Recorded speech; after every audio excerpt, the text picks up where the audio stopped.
Hi, I'm Deacon Dave Carignan.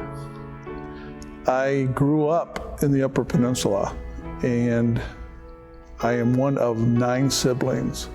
We lived across the street from All Saints Catholic School, and so I went through Catholic school all the way through 7th grade.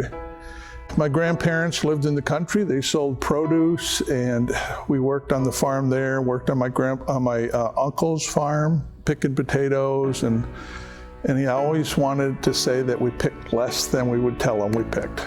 I don't know why, that's just the way it was.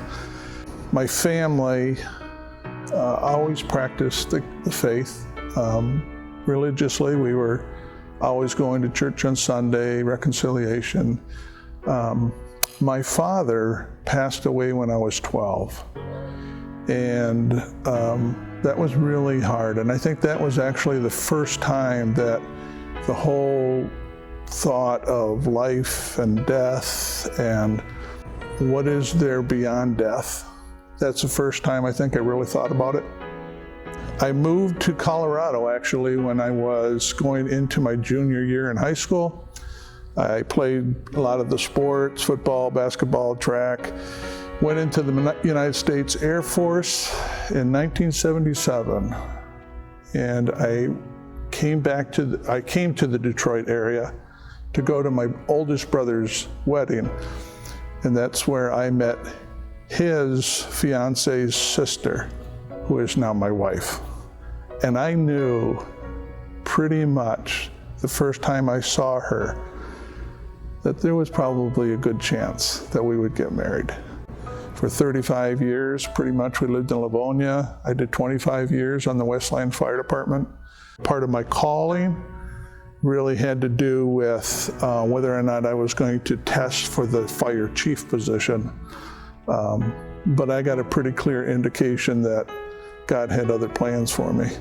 That was one of the times when I knew for sure that God was speaking to me, because I really was pleading for some direction. And because I didn't really want the job, but my ego really wanted the job. And really God ended up telling me that he had other plans. Liz and I have 3 grown married children, 2 that are in Livonia, my oldest daughter Allison and her family. My second daughter, they have 4, so Emily and Kyle. And then Nick and Monica, they have 3, and they're in Livonia. So it's great having them around here, because we have friends who all of their children are in other states.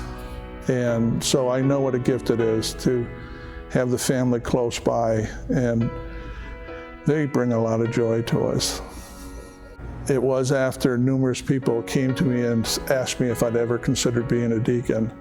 And then the secretary on the fire department, although we were Catholic and we would talk about the faith, we never talked about anything like that until one day she just came out of the blue and said, "Have I ever considered being a deacon?" So that was enough times for me to kind of really realize that I had to do more than just think about it. I really had to bring it to serious prayer.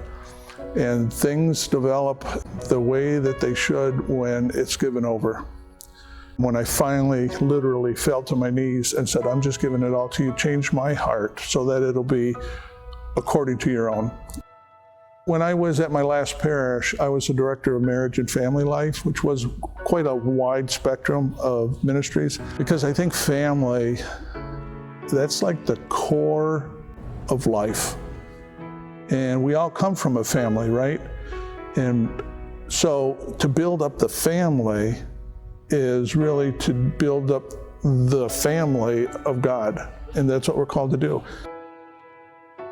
The mission of the church is really clear. The reason why the church exists is really clear. It is to evangelize people. It is to proclaim the good news of Jesus Christ.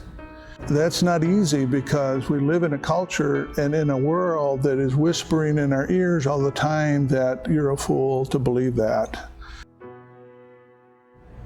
God is active. And God wants everyone to know just how much they are loved and how important they are, and that Jesus went to the cross to die for us so that we might live forever with him. That's a fantastic mission.